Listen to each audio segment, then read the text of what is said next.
राम राम राम राम राम राम। हे नाथ, हे मेरे नाथ, मैं आपको भूलूं नहीं। राम। आज का सत्संग परम श्रद्धेय स्वामी जी महाराज का 11 मई 1996 गीता भवन में ये सत्संग हुआ।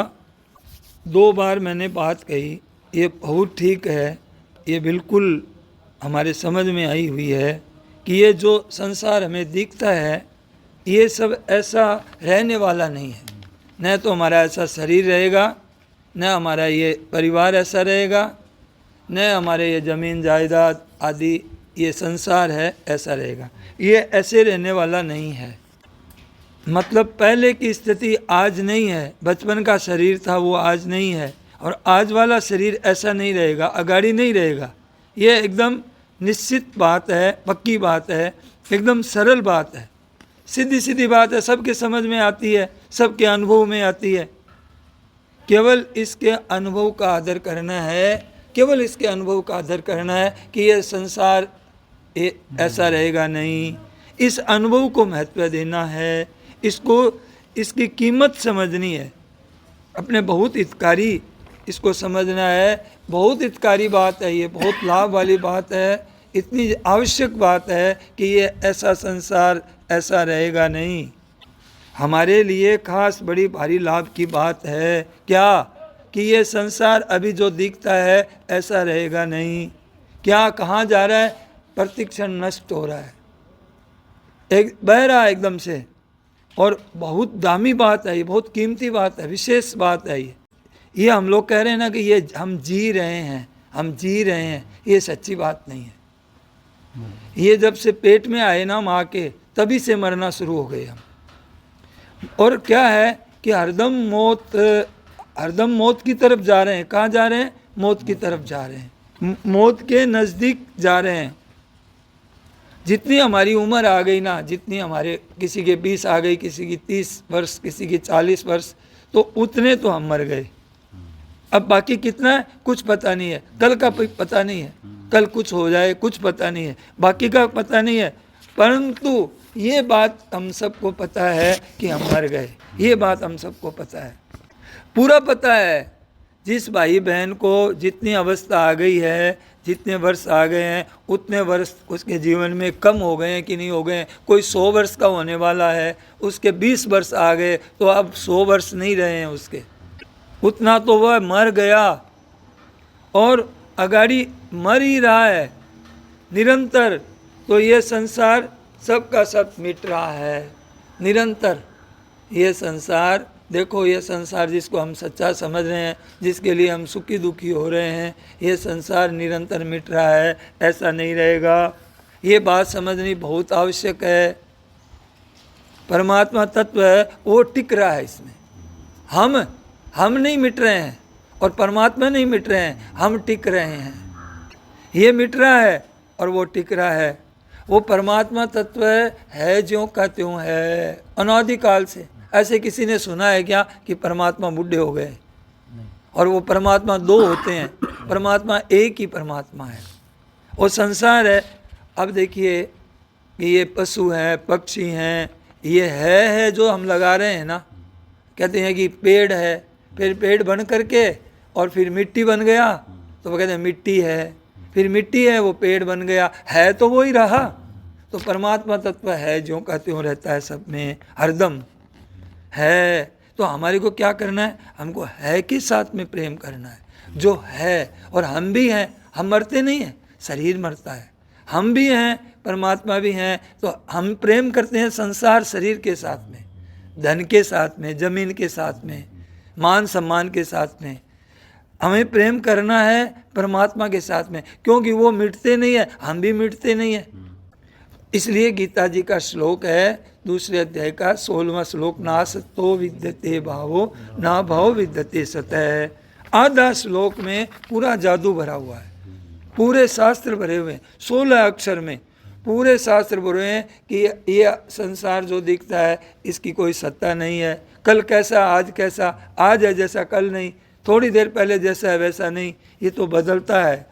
तो स्वामी जी महाराज ने कहा कि इस 16 अक्षर में भगवान ने गीता में जादू कर दिया 16 अक्षर में। सारे शास्त्र, पुराण, वेद, उपनिषद, स्मृतियाँ, सब संत महात्माओं की वाणी, सब का सब इसी के अंदर 16 अक्षर में आ गया। क्या असत का भाव विद्यमान नहीं है? सुबह प्रार्थना होगी, 5 बजेंगे, जाएंगे आएंगे, अब कहाँ गया? कल का दिन कहाँ गया? आज का दिन भी ऐसे नहीं में जा रहा है। अभी बैठे बैठे ही दौड़ रहे हैं हम लोग, बैठे हैं लेकिन दौड़ रहा है, शरीर संसार सब दौड़ रहा है, वो दिख नहीं रहा है। हमें दिख रहा है स्थायी नहीं है संसार, स्थायी इसमें परमात्मा है। तो वो परमात्मा निरंतर विद्यमान है। ये संसार में जाना ही जाना है, जाना ही जाना, वो सत्य है एकदम। स्वयं आप और परमात्मा स्वयं सत्य रूप है। संसार में परमात्मा वो है ज्यों का त्यों रहता है ज्यों का त्यों समान रूप से अभी विद्यमान हमारे साथ में है। और शरीर हमारे साथ में दिखता हुआ भी साथ में नहीं हमारा, क्योंकि ये प्रवाह में जा रहा है। दिख रहा है कि हमारा शरीर, हमारा हाथ, एक बार शरीर को देखा दोबारा वैसा नहीं देख सकते हम। एक बार अंगुली को देखा कि दोबारा वैसी देख लें, एक क्षण ये तो बह गई, कहाँ की कहाँ चली गई। गंगा जी में डुबकी लगाते हैं और उठते हैं तो वो जल कहाँ चला गया। ऐसे ही ये शरीर संसार बस एक जाति का है, ये शरीर भी एक जाति का है और मात्र संसार एक जाति का है। और परमात्मा और आप हम स्वयं एक जाति के हैं। अब जो हमारे को छोड़ रहा है, ये शरीर हमारे को छोड़ रहा है, दिन दिन छाड़ा जात है तासो कैसा स्नेह है। इससे क्या प्यार करें? शरीर से क्या प्यार करें? ये तो छोड़ देगा। प्यार करेंगे तो वापस इस यहाँ संसार में आना पड़ेगा। मोह रह जाएगा ना, मोह शरीर में, तो संसार में आना पड़ेगा हमें। और मोह नहीं रहेगा तो फिर क्या चिंता है। तो ये होश आना चाहिए हमको। होश क्या कि ये भाई दिन दिन जा रहा है। तो ऐसे आया एक भजन कि एक पद आया है, दिन जावे हरि गुण क्यों नहीं गावे, भजन बिना दिन जावे। ये भाई दिन जा रहे हैं। और दिन क्या जा रहे हैं? दिन तो वापस आ जाएंगे। आज शनिवार है, फिर आगे आ जाएगा शनिवार। ये दिन तो वापस आ जाएंगे, बार भी वापस आ जाएंगे, तिथि भी बार आ जाएगी, तारीख भी बार आ जाएगी। लेकिन ये शरीर वैसा नहीं रहेगा। कहते हैं, श्लोक कहते हैं, पुनः प्रभातम पुनः रैव सर्वरी पुनः शशांक है पुनः रुध्यते रवि। ये रवि है ना, फिर आ जाएगा, कल आ जाएगा। हमारे बाप दादा परदादा थे तभी ये रवि था। और हमारे बेटे पोते अगर पीढ़ियों में हो जाएंगे तो रवि तो रहेगा, ये सूर्य तो इसमें ये क्या, ये तो आते जाते रहेंगे, पर हम नहीं रहेंगे। क्या कहते हैं? पुनः शशांक पुनः रुध्यते रवि कालेस्य किम गच्छति याति यौवनम। काल क्या, काल तो पीछे आ जाएगा, तिथियां पीछे आ जाएगी, वर्ष शताब्दी पीछे आ जाएंगे। ये तो चक्कर चलता रहता है। वो शरीर वो जा रहा है ना, वो उसमें ये पीछे नहीं आएगा। ये जो श्वास, ये जो शरीर का समय है हमारा, ये नहीं है। इसलिए कहते हैं, भागवत का श्लोक कहते हैं, पूर्णम यतेत न पतेत मृत्यु यावत। जब तक मृत्यु नहीं आए उससे पहले प्रयत्नो महान। जिस काम के लिए शरीर मिला है वो काम अपने को कर लेना चाहिए। हाँ, जब तक जब आग लगेगी तब कुआं खोदने से आग थोड़ी बुझ जाएगी। जब तक मौत न आवे तब तक यत्न कर लेना चाहिए। जल्दी से जल्दी यत्न कर लो। विषय खलु सर्वतः स्यात्। ये विषय भोग तो कुत्ता है, गधा है, सुअर है, ये 84 लाख योनियाँ है, इसमें भी विषय भोग तो उसमें भी मिल जाएंगे। पर ये भजन का मौका इस मनुष्य शरीर में ही मिलता है। अपने कल्याण का मौका और कहीं नहीं मिलता है। ऐसा मौका देवताओं को भी नहीं मिलता है। तो देखिए, ये जूनियाँ है, ये जैसे 84 लाख जूनी है, ऐसे देवताओं की भी जूनी है। सांप है, बिच्छू है, ये है 84 लाख योनि है। राक्षस है, भूत है, प्रेत है, पिशाच है, ये नीचे हैं और ऊंचे हैं, ऊंचे नीचे। इनके लिए भी ये जगह नहीं है यहाँ कल्याण की। ये मनुष्य शरीर में ही ऐसा है। इस वास्ते एक प्रभु, इस वास्ते रहने वाले कौन है संसार में? एक परमात्मा। और हम मरते नहीं, शरीर मरता है, हम नहीं मरते। ये समझाने के लिए कहा मर रहे हैं, मर रहे हैं। कौन मर रहा है? ये शरीर मर रहा है, आप नहीं मर रहे हैं। तो ये आपको अपने को खोजो कि ये जाने वाले को छोड़कर रहने वाला रखो, रहता रूप सही कर राखो, जो रहने वाला है उसको सही कर राखो, बहते संग न बहीजे। तो ये देखिए कौन रहने वाला है? आप रहने वाले हैं, परमात्मा रहने वाले हैं, आप वही हैं, आप वही तो हैं जो बालकपन में थे। इस शरीर को परिवर्तन को कौन देख रहा है? ये शरीर बदल रहा है, कोई तो देख रहा है, तो और रहने वाला देख रहा है, और ये शरीर जाने वाला है। ये जाने वाला शरीर संसार एक है और आप और परमात्मा एक है। तो ये कहते हैं आपका मन वो नहीं, आपका भाव वो नहीं, आपका शरीर वो नहीं, ये सब चीज़ें वो नहीं, वो नहीं, आपकी सामग्री वो नहीं, आपके साथी थे पढ़ने वाले, साथ रहने वाले साथी थे, वो नहीं, वो देश नहीं, वो काल नहीं, वो वस्तु नहीं, वो घटना नहीं, वो परिस्थिति नहीं। कैसी कैसी परिस्थिति देखी बचपन में, कैसा ही हमारा जीवन था, किन के साथ रहते थे, अब इसके साथ, अब जो इनके साथ में, तो ये क्या कहते हैं, ये चला गया, जा रहा है, जा रहा है। हाँ आप वही हैं, तो आप अलग अपने को देख लेंगे कि मैं तो वही हूँ। आपको अलग देखो, अलग अनुभव करो, तो मरोगे नहीं आप। मरते कब हैं? जब हम इसके साथ हो जाते हैं, मरने वाले के साथ में। तो जो नहीं मरने वाला है उसके साथ में रहो।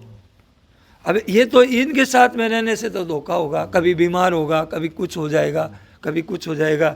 तो ये रहने वाला परमात्मा है, तो रहने वाले के साथ आपका संबंध, जाने वाले के साथ का आपका संबंध नहीं है, नहीं है, नहीं है।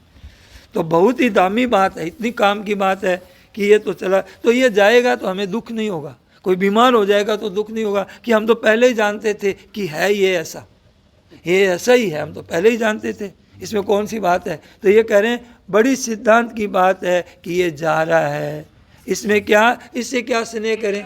एक पद आता है, क्या परदेसी की प्रीत।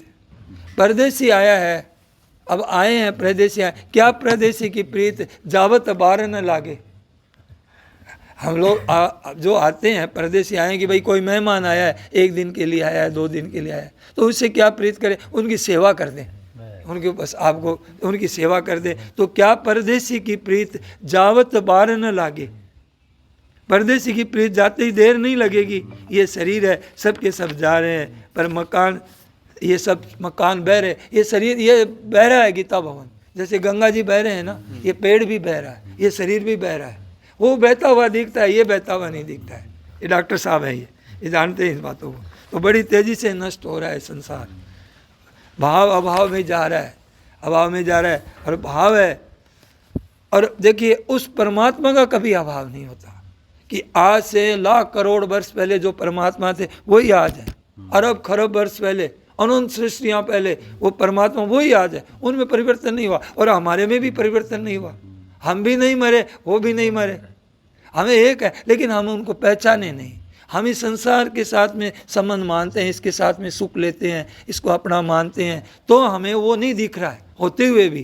तो ये कह रहे हैं कि आपका जो स्वरूप है वो परमात्मा का स्वरूप है। महाराज जी कह रहे हैं एक है, उसका अभाव होता ही नहीं। तो आपके साथ कौन है? आपके साथ हरदम परमात्मा रहते हैं, लेकिन आप संसार को मानते हैं, ये शरीर संसार है। इसमें बड़ी भारी भूल होती किया है कि ये शरीर के संसार को, हम शरीर को अपने लिए मानते हैं, नहीं, ये शरीर संसार के काम आ जाए, मेरे काम आ जाए, ये गलती है। मेरे काम आ जाए, मेरे, मैं भोग लूँ इस शरीर को, इससे सुख ले लूँ, इंद्रियों से सुख ले लूँ, हैं, इनसे मैं सुख ले लूँ, ये हमारे काम की बात नहीं है। ये संसार दूसरों के काम आ जाए। देखिए ये संसार की बनावट भी ऐसी है, कोई शरीर की बनावट भी ऐसी है कि सारी चीज़ें मिली है दूसरों के हित के लिए मिली है। तो देखिए शरीर, संपत्ति, वैभव, ये जो कुछ है, ये शरीर, संसार, वैभव, ये संसार काम आ जाए, दूसरों के हित में लग जाए, सर्वभूत हिते रहता, तो निहाल हो जाओगे। जड़ता का त्याग करते ही चिन्मयता की प्राप्ति स्वतः हो जाएगी। तो ये स्वाभाविक, ये इसका कभी अभाव नहीं है परमात्मा का, ये परमात्मा तत्व का अभाव नहीं है, वो सबको प्राप्त है, सबकी प्राप्ति हमारे को। तो ये क्या है, ये संसार मिला हुआ है, ये थोड़े दिन के लिए मिला है, ये शरीर संसार ये थोड़े दिन के लिए मिला है, ये मिली हुई सामग्री है, ये मिली हुई चीज़ है, ये सब के काम की है, ये हमारे अकेले की नहीं है, ये शरीर हमारे अकेले का नहीं है, ये सब के काम का है। तो ये क्या है, संसार के लिए। तो बस अब इससे में क्या करना है, हमें संसार में देना ही देना है, देना ही देना है, ये लेना नहीं है।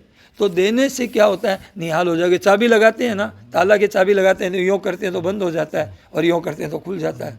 तो क्या होता है कि देना ही देना है, तो निहाल हो जाओगे। सिवाय परमात्मा के अपना साथी कोई नहीं है, कुटुंबी है ना मित्र है, हमारे कोई साथी नहीं है, सब साथी। इनको साथी मानेंगे संसार को तो हमारे साथ धोखा हो जाएगा।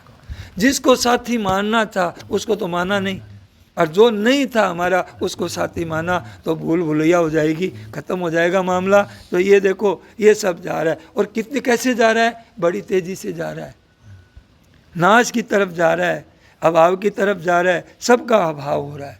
ये नासतो विद्यते भाव, असत की सत्ता नहीं है, शरीर है ये सब एकदम जा रहा है, और परमात्मा है, आप हैं, अपने शरीर है, वो मैं हूँ, ये हूँ कहते हैं ना, हूँ में है छिपा हुआ है, हूँ मैं हूँ, तो मैं तो संसार का है और हूँ में है छिपा हुआ है, मैं के कारण हूँ हो गया। तो ये शरीर संसार एक है, कितनी बढ़िया बात है, कितनी दामी बात है। कितने दिन रखोगे इसको, आखिर कितने जतन कर लो, कितने ही जतन कर लो इसको, कितने इसको जुगत से रखो, ये रुकेगा नहीं, ये तो जाते ही जाते रहेगा। तो ये रहेगा नहीं, ये रहेगा नहीं, ये कभी नहीं रहने वाला, नहीं रहने वाला है। और परमात्मा तत्व पे जाने वाला नहीं है, वो रहने वाला है, तो सदा ही रहेगा। परमात्मा तत्व है, वो रहने वाला, रहता रूप उसको पकड़िए, तो रहने वाला है, उससे प्रेम करो। हम जाने वाले से प्रेम करते हैं, ये हमारी स्त्री है, ये हमारा घर है, ये हमारा बेटा है, उनसे प्रेम करोगे तो रोओगे, क्योंकि रहेंगे न आप रहोगे न वो रहेगा, आप तो रहोगे और शरीर संसार रहेगा नहीं। तो जाने वाले से क्या प्रेम करें, परमात्मा से प्रेम करो, मुँह मत रखो, जाने वाले की सेवा में लगा दो, अपने का अपना जीवन जाने वाले की सेवा में लगा दो। सिद्धांत समझ लो कि हमारे पास जो कुछ है संसार का है, संसार को दे देना है, उऋण हो जाना। हमने लिया है ना संसार से, माँ बाप से सेवा ली है, माँ से सेवा ली है, माँ ने कितनी सेवा की है हमारी, पिता ने कितनी सेवा की है, हमारे को पालन पोषण किया है, सड़क काम में ली है, अन्न किसी का पैदा किया हुआ अन्न काम में लिया हुआ, किसी की पैदा की हुई सब्जी काम में ली हुई है, कितना हमने इस वस्तु में कपड़ा काम में लिया हुआ है, कैसी कैसी चीज़ें हमने काम में ली है, तो दे देना, उनको वापस दे देना। ऋण हमें ऋण चुका देना, अपने अगर ऋण लिया है ना तो ऋण चुका देना है, तो मिट जाएगा। कितनी बढ़िया बात है, संसार के लिए है, वो सब दे दें, निहाल हो जाओगे। शरीर है, संसार है, ये संसार को दे दो, अपने से, अपने लेना नहीं है किसी से, कुछ नहीं, तो अपनी लेना नहीं है, तो एकदम ठीक बात है, ये बढ़िया बात है। संसार से आशा रखना है ना, भागवत का श्लोक है, आशा ही परमम दुखम, ये संसार की आशा ही ये परम दुख का कारण है। और क्या है, निराशा ही परमम सुखम, संसार की निराशा है ना, ये परम सुख है। लोग तो कहते हैं आशा रखो, अरे आशा ही तुम्हारे दुख का कारण है, और कुछ नहीं चाहिए, परम निराशा परम सुखम। तो देखो, अपने जो हमारे पास में बुद्धि है तो बुद्धि दूसरों के काम आ जाए, अपने पास बल है तो हमारे बल से सेवा हो जाए, दूसरों के काम आ जाए, धन है तो धन से दूसरों को सुख पहुंचाया जाए, हमारे पास ज़मीन है तो ज़मीन काम आ जाए, तो हमारे पास कपड़ा है तो कपड़ा दे दो। देने का अर्थ ये नहीं है कि साहब नंगे रहो जाओ आप, ये नहीं है। अपनी शक्ति के अनुसार सुगमता से देने का भाव करो, तो भाव वो कल्याण करने वाला है। देने का भाव है अपने हित करना है, सर्वभूत हिते रता, प्राणी मात्र के हित में हो जाए, अपने रति प्रीति चाहिए, इस वास्ते सब देने के लिए है, ये लेने के लिए नहीं है, देने के लिए है। संसार से लिया है वो दे दो, ऋण हो जाओगे, ऋण मिट जाएगा। नहीं तो भाई ऋण नहीं हो सकते, और कभी और कहीं जन्म मरण में जाना पड़ेगा, और जन्म मरण में जाना भी पड़ेगा ना, तो विषयों का, पदार्थों का सेवन करना है, उन पदार्थों का तो नाश करना है। हम कोई चीज़ खाते हैं पीते हैं तो उस पदार्थों का नाश होता है कि नहीं होता है, तो उन पदार्थों का किसी का सुख लेते हैं तो उन पदार्थों का नाश होता है और अपना पतन होता है। तो ये दो बात होती है कि जितना आप सुखों का सेवन करो, भोगों का सेवन करो, उनका तो नाश होगा और अपना पतन होगा, तो फायदा कुछ नहीं होगा, दुनिया को फायदा नहीं। और त्याग करो, सेवा करो, आपकी आफत मिट जाएगी, आपकी आफत मिट जाएगी। तो सेवा में लगेगी तो आप निहाल हो जाओगे, आपकी वस्तु किसी के काम आ जाए, किसी की सेवा में लग जाए, तो दोनों जगह दोनों चीज़ हो जाएगी। तो भोगों का नाश होगा आपका, और आप अगर सुख लोगे, भोग करोगे, तो आपका पतन होगा और वस्तुओं का दुरुपयोग होगा, और सदुपयोग हो जाएगा तो आपका उद्धार हो जाएगा, कल्याण हो जाएगा, अपने निर्मल हो जाओगे। इतनी निर्मलता आएगी हृदय में कि शरीर अपने आप स्वस्थ रहेगा, आनंद रहेगा, किसी की चिंता नहीं, भय नहीं, शोक नहीं, तो इससे सारी चीज़ें मिट जाएगी। तो ये देखो हमारे पास में निर्मल हो जाएगा। ये अपने पास में पड़ी है चीज़ें, क्या काम आ रही है, देनी है अपने को भाई। शरीर में योग्यता के बल है, जो योग्यता है अपने पास में कुछ है, शक्ति है, उसे देना है सब भाई। सब कुछ को चुका दो, हरदम तैयार रहो देने के लिए। जड़ता का प्रवाह है, ये प्रवाह संसार की तरफ हो जाएगा, लेने की चीज़ से प्रवाह अपनी तरफ से हो जाएगा, तो ये महान पतन करेगा। तो संसार ये क्या है, समुद्र है। संसार से लेने लोगे तो अब जो तैरना जानता है ना, वो हाथ को यूँ यूँ नहीं करता, वो यूँ हाथ से हटाता है, जल को हटाता है तो आगे बढ़ जाता है। और जो तैरना नहीं जानता है वो यूँ करता है तो डूब जाता है। तो यूँ करेगा तो डूब जाएगा, मेरे को मिले मेरे को मिले, और यूँ देगा हाथ से, ताला है ऐसा खोल लेंगे, दूसरों को देंगे तो खुल जाएगा और अपने तरफ बंद हो जाएगा। तो ये देने ही देने का है। ये संसार समुद्र है, इसमें लेने लगोगे तो डूब जाओगे, है देने लगोगे तो पार हो जाओगे। ये हाथ से, तो ये संसार से देना ही देना, सेवा करना, ऋण हो जाओ। ऋण लिया है हमने, सेवा ली है संसार से, तो भाई तो मस्त हो जाओगे, आनंद हो जाएगा एकदम, भाव देने का भाव। तो सदा व्रत खोलते हैं ना, किसी ने भोजन बनाया कि 100 आदमियों के लिए भोजन देना है, कि ये तो आज हमें बांटना है, तो बस, तो अब उसमें बांटने में हमने विचार कर लिया कि ये देना है, हमारे लिए नहीं है, तो उसमें कोई कष्ट होता है क्या देने में? चम्मच भर के दे देते हैं। और जब हमारे पास पड़ी हुई चीज़ है और हम अपना मानते हैं और उसमें देने में कष्ट होता है कि यार ये कैसे देवें। और जब हमने विचार कर लिया कि हमारे पास जो चीज़ है वो संसार के लिए है, तो वो सुगमता से त्याग हो जाएगा। तो देखिए, और नहीं तो देने में क्लेश होगा। इस वास्ते प्याऊ पर बैठा हुआ आदमी जल पिला रहा है, तो जल पिलाने लिए तो अब उसमें कंजूसी किस बात की? भी जल तुमको थोड़ा दूंगा, मैंने तो पिलाने के लिए तुम्हें जल रखा है, पियो। उसमें कंजूसी क्या बात की है? ऐसे ही हमने पहले ही तैयारी कर रखी है कि प्याऊ है, दूसरों के लिए खोल रखी है। अब अपने घर में जल पड़ा है, फ्रिज में ठंडा जल पड़ा है, अब देने में कष्ट होता है कि हम अपने लिए रखें, हमारे लिए चाहिए, हमारे लिए जल चाहिए, तो फिर हमारे को देने में कष्ट होता है। तो पहले सोच लो, हमारे पास जो चीज़ है, कोई भी हमारा धागा भी हम नहीं है, क्यों? हम धागा लाए नहीं थे साथ में, और मरेंगे यहाँ से तो सब यहीं छोड़ के जाएंगे, एक धागा भी साथ नहीं ले जाएंगे। तो ये समझ लो कि ये सारी की सामग्री सब दूसरों के लिए है, समझ लो ये बात में, देने के लिए है, हमारे काम आवेगी। अब देखिए, माँ का दूध किसके लिए है? माँ के लिए थोड़ी है, माँ का दूध तो बच्चों के लिए है। तो भगवान ने ऐसी रीत बनाई है संसार में कि जो भी है ना, कोई भी चीज़ हमारे पास है वो हमारी चीज़ नहीं है। किसी का सुंदर रूप है तो उसको अच्छा नहीं लगता है, दूसरों को अच्छा लगता है। कहने का मतलब अच्छा दृष्टांत नहीं है, पर फिर भी बता रहे हैं आपको कि कोई भी चीज़ है वो अपने लिए नहीं होती है। भगवान ने पूरी सृष्टि की रचना इसी तरह से की है कि ये सब चीज़ें, आपके पास सामर्थ्य है, आपके पास बल है, ये रचना है भगवान की, बड़ी विलक्षण है, दूसरों के लिए, हमारे लिए काम की नहीं है, देने के लिए, देना ही देना। बस देने देने से क्या होगा? भाव रखना देने देने का, तो हमारे हृदय में हरदम निर्मलता रहेगी और तुम पवित्रता रहेगी। इतना आनंद आएगा कि शरीर तो अपने आप स्वस्थ रहेगा।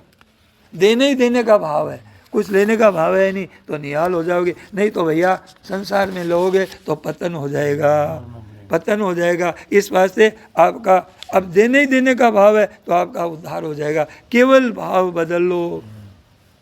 अपनी तरफ खींचने से तो क्या है, बड़ा दोष लगेगा, मेरे को मिल जाए, मेरे को सुख मिल जाए, मेरा सम्मान हो जाए, मेरे को मिल जाए, ये भाव है, ये देने का भाव है, ये कल्याण करने वाला। इसको कर्मयोग कहते हैं गीता में, कर्मयोग इसका नाम है। कर्मयोग उस्तु कामी नाम, जिसके अंदर में भीतर में कामना है, इच्छा है, वासना है, और वो अपना कल्याण चाहता है अगर, तो उसके लिए कर्मयोग सबसे श्रेष्ठ साधन बताया है। जो भोगों में आ सकता है उसके लिए कर्मयोग बड़ा कल्याण करने वाला है। दूसरों की सेवा करने के लिए ये तो देना ही देना है, लेना है ही नहीं, लेना है ही नहीं। तो ये देखिए निहाल हो जाओगे, एकदम निहाल हो जाओगे। लेना है नहीं, केवल देना ही देना है। सुख पहुंचाओ, सेवा करो, दूसरों को आराम दो, दूसरों को आदर दो, दूसरों की प्रशंसा करो।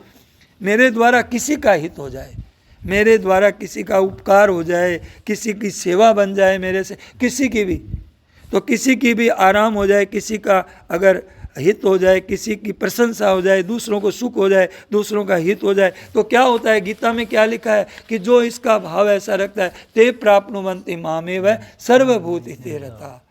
जो मेरे को कौन प्राप्त होता है? जो सब प्राणी मात्र के, सृष्टि मात्र के, सबके लिए हित में जो रति है, जिसकी रति रहती है, उसका उद्धार हो जाए। हित में रति, स्वार्थ में रति नहीं। हमारी आज स्वार्थ में, दुनिया की आज स्वार्थ में रति हो गई। सब कहते हैं स्वार्थ करने के प्रति पतन है। दूसरों की बात एकदम पतन की बात है। अपने स्वार्थ में रहने वाले का हित नहीं है, सबका हित में अपना हित है। दूसरों के हित में अपना हित स्वतः है। तो ये देखो, सुख पहुंचाओ, सबका हित करो, सेवा करो, नहीं तो क्या होगा? बड़ा भारी पतन हो जाएगा। समय तो चला जाएगा इस शरीर में और फिर कुछ नहीं हो जाएगा। तो ये मानव शरीर है, इसमें निरर्थक हो जाएगा। क्या किया संसार में? सुख लिया, आराम लिया, बस खाया पिया। ये तो सब, ये तो सुअर में, कुत्ते में, गधे में, इनमें भी होती है चीज़ें, तो निरर्थक ही है। और क्या किया? महाराज जी ने कहा निरर्थक ही नहीं गया मनुष्य शरीर। क्या किया? नरकों में। और क्या किया? 84 लाख योनियों में उसकी तैयारी कर ली और महान दुखों की तैयारी कर ली। कोरा निरर्थक दुख ही दुख, बहुत अनर्थ हो जाएगा, बहुत अनर्थ हो जाएगा, महान नुकसान हो जाएगा। नुकसान में जा रहा है, चेत करो, सावधान हो जाओ।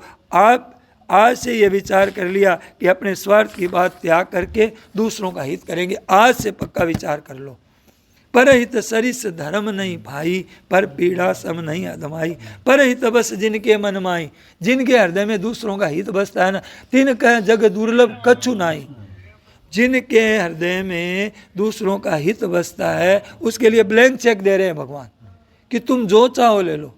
तिनका जग दुर्लभ कछु नाई, तो कुछ भी उसके लिए दुर्लभ नहीं है। सबको आराम पहुँचे, सबका आदर हो, सबका सम्मान हो, सबके सुखी हो, सबकी प्रशंसा। सर्वे भवन्तु सुखिनः सर्वे सन्तु निरामया। सब केवल आपका भाव, आपका भाव केवल, बस आपका भाव सबके। आपके देखिए बाजार में भाव है ना, हमने माल खरीदा और वो माल हो गया तेज, 1 लाख रुपए का खरीदा और वो माल हो गया 10 लाख का, तो हमारे करोड़पति अरबपति हो गए। और माल खरीदा 1 लाख रुपए का और 10,000 का हो गया, तो कंगाल हो गए।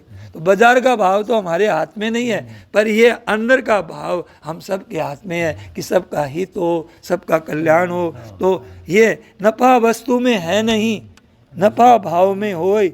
भाव विहूणा परशुराम, बैठा पूंजी खोए। बिना भाव के रह जाएंगे। तो केवल भाव बनाना, 1 पैसा लगा नहीं अपने घर से 1 पैसा लगा नहीं, केवल अपने भाव आए कि दुनिया सब सुखी हो जाए, सबके मंगल हो जाए, सबके आनंद हो जाए, सब धनी हो जाए, सब स्वस्थ हो जाए, तो क्या होगा कि भाव बन जाएगा। तो ये बात बताइए आपको कि परहित सरिस धर्म नहीं भाई। कौन सी वस्तु है? महाराज जी ने कहा कि मौज की बात हो गई, आनंद की बात हो गई। आज बड़ा सर्वभूत हिते रहता, सब अपना खर्च ज़्यादा क्या हो गया बताइए, हित हो जाए सबका। अपना कुछ खर्चा हुआ नहीं और थोड़ा भी अहित हुआ नहीं और सब मिल गया, और अपना कोई नुकसान नहीं है। और अपने थोड़े से लाभ के लिए थोड़ी सी रिश्वत ले ले, सरकारी आदमी होते हैं, थोड़ी सी रिश्वत ले करके और सरकार का बड़ा नुकसान कर देते हैं। 1-2 लाख रुपए में सरकार का करोड़ों का नुकसान कर देते हैं, रिश्वत लेते हैं 1-2 लाख अपने स्वार्थ के लिए। तो कितना बड़ा नुकसान हो गया। तो बड़ा भारी अहित कर लिया। अभी ये बात समझ में नहीं आ रही है आज हमको। हमें पूर्व जन्म के किए हुए कर्मों का आज फल मिल रहा है। किसी को सुख हो रहा है, किसी को दुख हो रहा है, किसी की अनुकूल परिस्थिति है, किसी की प्रतिकूल। तो पूर्व के किए हुए, तो अभी जो काम करेंगे उसका आगे परिणाम मिलेगा। तो ये बात है। तो इतना नहीं है तो क्या है, जो सत्संग जो नहीं करते हैं ना, उनको ये बातें समझ में नहीं आएगी। और जो सत्संग करते हैं ना, और हिरण्याकश्यप क्या था, हिरण्याकश्यप 1 अंगूठे पे खड़ा हो गया। इतनी तपस्या की उसने, इतनी तपस्या की, 1 अंगूठे पे खड़ा होकर के, और न फिर वरदान क्या मांगा, अपने लिए मांगा। क्या, दिन में मरूं न रात में मरूं। तो क्या फायदा हुआ, मैं मरूं ही नहीं। और मैं सुखी हो जाऊं, ये सुखी हो जाऊं तो ये हिरणाक्ष वृत्ति है, राक्षसी वृत्ति है, ये तो मानवीय शक्ति नहीं है। ये मेरे को सुख हो जाए, हिरण्यकश्यप कहता है मैं सुख हो जाऊं, मैं मरूं नहीं किसी से, अस्त्र से मरूं न शस्त्र से मरूं, और एक अंगूठे पे खड़ा हो गया और इतनी तपस्या की, दीमक लग गए, चारों तरफ से ढका गया शरीर।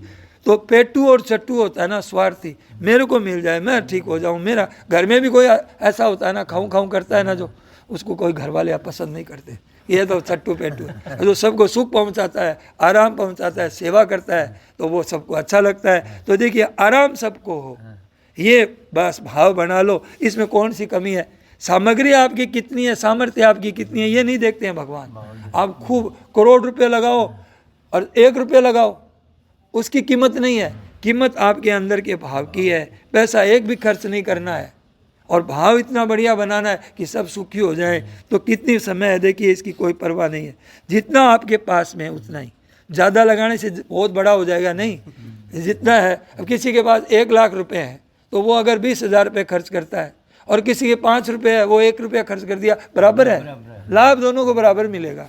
तो ये देखिए, तो ये बात में परमात्मा मिल जाएंगे इतना भाव से। आपके पास जितना है उतनी चीज़ जरूरत है उतनी लोग, ज़्यादा की संग्रह की जरूरत नहीं है। ज़्यादा होगा तो हम उपकार करेंगे, देखिए आज हमारे पास इतना रुपये होगा तो हम भी ऐसे बड़े आयोजन करेंगे, हम भी ऐसे भवन बनाएंगे, ये इसकी ज़रूरत नहीं है। आप जिसमें जितना हित करो, जितना उपकार करेंगे रहो, उतना ही आपका है, जितना कर लो। केवल भाव वाले, सबके हित करने का भाव है, सबका हित करने का भाव है, हो जाए बस। और एक बात पक्की है कि अभी है नहीं, उसका खर्च करके लाभ ले लो। ये तो नष्ट हो जाएगा, हमारे पास वस्तु रहेगी क्या? हमारे पास जवानी थी, हमारे पास बचपन था, हम अगर काम में ले लेते तो आज कितना बड़ा लाभ हो जाता। तो अभी वाला समय भी अच्छे काम में लगा दो, तो ये तो रहेगा नहीं, ये तो रहेगा नहीं, ये तो खर्च हो जाएगा। तो देखिए लाभ ले लो भाई, रहेगी नहीं तो बस दूसरों की सेवा कर दो, मौज ले लो, आनंद ले लो। कितने दिन रखोगे यहाँ पे, कितने दिन रखोगे ये शरीर? और अगर मन में माया रह गई, संसार में रह गया, तो माया में रह जाए वासना, अजगर देह धरासी है। ये देखो, ये बड़ी भारी, सांप बनना पड़ेगा, बिच्छू बनना पड़ेगा, भूत प्रेत पिशाच नरक में ये सब जाना पड़ेगा, नहीं तो कल्याण नहीं होगा। रखोगे इस वास्ते सेवा में लगा दो, सेवा में। अब अपना शरीर अपना और अपने निर्वाह कर लो, अपनी जो लेना है वो ले लो निर्वाह के लिए अपना। वही अपने समय, अपनी क्या, अपने पास 4 चीज़ें मिली हुई है। क्या? समय मिला हुआ है, एक हमारे पास सामग्री मिली हुई है, एक हमारे पास में सामर्थ्य मिली हुई है, एक समझ मिली हुई है, एक समझ मिली हुई है, एक हमारे पास में सामर्थ्य मिली हुई है, शक्ति मिली हुई है, एक हमारे पास में समय, समझ और सामग्री मिली हुई है, वस्तु है, मकान है और है। हाँ, और क्या हो गया? समय, समझ, सामर्थ्य, सामग्री और सामर्थ्य, ये 4 चीज़ें मिली हुई है। तो ये क्या है कि सब सेवा में, सबके उपकार में, सब तो निहाल हो जाओगे, सुखी हो जाओगे, महान सुखी हो जाओगे, और पूरी दुनिया सुखी हो जाएगी, पूरी दुनिया सुखी, सबके सुखी हो जाए ये संसार मिल करके। अच्छा, सारा संसार मिल करके मेरे एक को सुखी कर सकता है क्या? सारा संसार मिल करके मेरे को एक को सुखी कर सकता है क्या?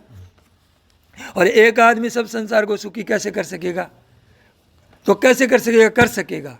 आज भाव बना लो आप कि सारे संसार सुखी हो जाएं, तो उसको लगेगा कि सारी दुनिया सुखी हो गई, उसको तो हो जाएगा सुख, उसको ऐसा लगने लग जाएगा कि मेरे भाव बनाने से ये सारी दुनिया सुख में, उसको सारा। मीराबाई कहती है कि ये पत्थर कंकर है ना, मेरे लिए हीरे पत्थर हो गए। अब उसको कंकर पत्थर ये नहीं दिख रहे हैं, ये सब इसको भगवत स्वरूप दिख रहे हैं। तो हमारे लिए हम अच्छा भाव बनाएंगे तो ये दुनिया हमारे लिए आनंद ही रहेगा, आनंद ही, मस्ती रहेगी, बड़ा आनंद रहेगा, मौज रहेगी, बड़ा सुख रहेगा, बड़ी शांति रहेगी, बड़ी प्रसन्नता रहेगी, बड़ी खुशी रहेगी, और सुखी हो जाओगे। शरीर, वाणी से, विद्या से, बुद्धि से, योग्यता से, पद से, अधिकार से। आपके पास पद, अधिकार, विद्या, बुद्धि, योग्यता जितनी आपके पास में जो मिली हुई है सामग्री, केवल सेवा के लिए। इसमें भाव बनाने में क्या है, नुकसान क्या है? कि हमारे सारा काम सबकी सेवा के लिए है। तो ये ऐस, आराम, सुख, भोग ये मेरे लिए नहीं। ये शरीर आराम तल भी हो जाएगा, ख़त्म हो जाएगा शरीर। ज़्यादा सुख में रहोगे, ज़्यादा आराम तलबी बनाओगे तो कोई काम का नहीं रहेगा शरीर। तो ये निर्वाह कर लो, निर्वाह आप भी कर लो, कोई मना नहीं है आपके लिए। निर्वाह केवल उनके, और वो क्यों करना है निर्वाह, कि हम अगर शरीर में भोजन नहीं करेंगे, अगर हम सोएंगे नहीं तो उनकी सेवा कैसे करेंगे। तो सोना भी उनकी सेवा के लिए, खाना भी उनकी सेवा के लिए, तो इसलिए केवल उनकी सेवा के लिए ये बात है। इस वास्ते सबकी सेवा कैसे बने, सर्वे भवन्तु सुखिनः है, सर्वे सन्तु निरामया, सब निरोग हो जाएं, किसी को किंचन मात्र भी कष्ट ना हो। ये एक नई बात और बता रहे हैं महाराज जी, इसमें तो मौज हो जाएगी, आनंद हो जाएगा। अपना सुख चाहोगे तो पशु पक्षी भी चाहते हैं अपना सुख, तो नीचे से नीचा कुत्ता गधा सुअर ये भी है ना, इनको भी देखो आप, अपने ही स्वार्थ में लगे हुए हैं। कुतिया को देखो तो अपने बच्चों को नहीं मारेगी कुतिया, दूसरे बच्चों को मारेगी, देख लेना आप। और उसमें भी है ना, उसमें भी कुतिया को मारती है, कुतिया होती है, उसमें मादा को मारती है, वो नर को नहीं मारती है। और कुत्ता होता है ना, वो कहता है मेरे काम आएगी, वो कुतिया कहता है ये आगे मेरे काम आएगा। नियम है ये, वो कुतिया का जो खोज किया है ना जिन्होंने, वैज्ञानिकों ने, उन्होंने ये निष्कर्ष निकाला। और कुत्ता है, कुत्ता को मारेगा, कुतिया को नहीं मारेगा कि ये मेरे काम आएगी। इतना स्वार्थ होता है उनकी, इतनी समझ होती है उनमें भी, है। अपने बच्चों को नहीं मारेगी कुतिया। तो ये देखो, आइए तो पालन तो है, अपने बच्चों का पालन तो कुतिया भी करती है। तुमने कौन सा बड़ा काम कर लिया है, ऐसी बड़ी बात है। तो सेवा में, स्वार्थ में नहीं, स्वार्थ से मानव जीवन की सफलता नहीं है। 3 बार कहा महाराज जी ने, नहीं है, नहीं है, नहीं है। तो ये पक्की बात है, हृदय में गांठ बांध लो, पक्की रस एकदम, क्या कि स्वीकार कर लो कि स्वार्थ भाव पतन का है। पशु पक्षियों में, देवताओं में, राक्षसों में, असुरों में भी, भूत प्रेतों में भी, पिशाच में भी ये अगर रहा और ये मनुष्य में ही रहा तो आप में और उनमें क्या फ़र्क रहा। तो दूसरों का हित के लिए आराम पहुंचाओ, अपने पास जो है दूसरों के लिए निहाल हो जाओगे, निहाल हो जाओगे। आज से यही विचार पक्का कर लो कि ये समय, समझ, सामग्री ये सब दूसरों के लिए है। अपनी नीयत आपकी बन गई तो काम, अच्छा आपने लाखों रुपए खर्च कर दिया समझिए, या आपने अपनी परिश्रम करके सेवा की और उसका फल कुछ थोड़ा ही निकला। हमने 100 आदमियों की सेवा करने के लिए चले थे, पर 100 आदमी की सेवा तो नहीं हुई, एक आदमी की सेवा हुई। तो आपका 100 आदमियों का सेवा करने का जो प्रयास है, जो सामग्री आपने इकट्ठी की, वो आपका काम हो जाएगा। आपकी क्या है कि आपका काम बन जाएगा, इतनी बात है। हमारे द्वारा किसी का हित ना हो। यहाँ से श्री गणेश हो गया। भरत जी जब गए थे वनवास में, तो वहाँ के जो मतलब किरात भील जो वनवासी थे, उन्होंने कहा कि आपके जो ये बर्तन, ये कपड़े सूख रहे हैं ना, और ये जो आपके बर्तन हैं हम नहीं चुराएंगे। अब समझिए, हम जंगल में जाएं और हमारा कोई कपड़ा चुरा ले और हमारे बर्तन चुरा, वो तो हमारे पास सीमित है, तो हमारी कितनी तकलीफ हो जाएगी। तो उन्होंने कहा कि हम आपकी सेवा नहीं करेंगे, हम चोरी नहीं करेंगे। ये हमारी बड़ी सेवा हो गई। तो बड़े उन्होंने कहा बड़ी भारी सेवा करिए। तो हम किसी का अहित न करें, कम से कम सेवा तो जाने दो, खर्च तो मत करो तो कोई बात नहीं, किसी को दुख ना हो। झूठ नहीं बोलेंगे, चोरी नहीं करेंगे, व्यभिचार नहीं करेंगे, अनाचार नहीं करेंगे, अपकार न करें। भरत जी की महाराज की ये बात बताई, तो ये बड़ी सेवा है। किसी को कष्ट न पहुँचे तो अच्छा, किसी को कष्ट नहीं पहुँचेंगे तो क्या करेंगे, या तो चुपचाप बैठे रहेंगे या किसी को सुख पहुँचाएंगे। कष्ट तो नहीं पहुँचाएंगे ना, तो बैठा रहेगा, तो बैठा रहने में भी फायदा, इतनी बात है। तो देखिए, ये झूठ नहीं बोलेंगे, व्यभिचार नहीं करेंगे, तो ये अत्याचार नहीं करेंगे, ये स्वाभाविक है। ये संयम है, ये बहुत बहुत लाभदायक है, इतना लाभदायक है, सबके सब सुखी हो जाए, सबको आराम मिले, अपनी तरफ से कभी किसी को कष्ट ना पहुँचे। महाराज जी ने क्या उठते उठते क्या कहा, डरते रहो यह जिंदगी बेकार ना हो जाए, सपने में भी किसी जीव का अपकार ना हो जाए, पाया है तन अनमोल सदाचार के लिए, विषयों में फंसकर कहीं अनाचार ना हो जाए। तो ये डरते रहो भाई। अच्छा, डरते रहने का अर्थ ये नहीं है कि डरो तुम, डरो का मतलब ये है कि हर डर, गुरु डर, जगत डर, इनसे डरना चाहिए, भगवान से डरना चाहिए। हाँ, हर डर, गुरु से डर, गुरु जी की आज्ञा, माता पिता से डरते रहना चाहिए कि उनकी अवहेलना ना हो जाए, उनकी कोई मतलब है कि बात है और चली ना जाए, उनकी बात, उनकी जबान कहीं ऐसी नहीं चली जाए, तो डरते रहो किसी का हित ना हो जाए। तो अच्छा, सावधानी रखते हुए भी कहीं ना कहीं गलती हो जाती है। तो महाराज जी ने एक पद गाया कि काजल की कोटरी में कैसो ही जतन करो, काजल का दाग भाई लागे ही रे लागे। तो सावधानी रहो, खूब सावधानी रहेगी, चूक ना हो जाए। तो ये देखो, बेदाग बच जाओ ना है संसार से, मामूली बात नहीं है बेदाग बचना, किसी को कष्ट न पहुंचाना, कभी किसी का हित ना हो जाए, सपने में भी फिर मौज हो जाएगी, आनंद हो जाएगा, प्रसन्नता हो जाएगी, आनंद हो जाएगा, उद्धार हो जाएगा, कल्याण हो जाएगा। देखो साफ लिखा हुआ है, क्या लिखा है? तन कर, मन कर, वचन कर, देत न काहू दुख, और तुलसी पातक झरत है, देखत वाको मुख। तो ये बात है। तो हित करने की बात बहुत ऊंची है, अहित न करना, ये उससे भी देखो क्या कह रहे हैं, ध्यान से सुनिए क्या कहते हैं कि देखिए, अहित नहीं करना है, उसमें उसके मुख देखने से पुण्य होता है, जो अहित नहीं करता है उसका, बहुत ऊंची बात है। और अहित न करना बहुत बड़ा काम है, बड़ी तपस्या है। किसी का कभी भी अहित नहीं करूँगा, किसी को कभी भी किंचिन मात्र नुकसान नहीं पहुँचाऊँगा, बड़ी बढ़िया बात है, बड़ी उत्तम बात है, बड़ी श्रेष्ठ बात है। तो ये कहते हैं कि हित करने की बात तो बहुत ऊंची है, ध्यान देना, हित करने की बात तो बहुत ऊंची है, और अहित न करना बहुत बड़ा काम है, बड़ी तपस्या है। किसी का भी कभी अहित नहीं करूँगा, किसी को भी कभी किंचिन मात्र भी नुकसान नहीं पहुँचाऊँगा, ये बड़ी बढ़िया बात है, बड़ी उत्तम बात है। नारायण नारायण नारायण। हे नाथ, हे मेरे नाथ, मैं आपको भूलूं नहीं। सबको प्रणाम। सियावर रामचंद्र की, मोर मुकुट वंशी वाली की जय।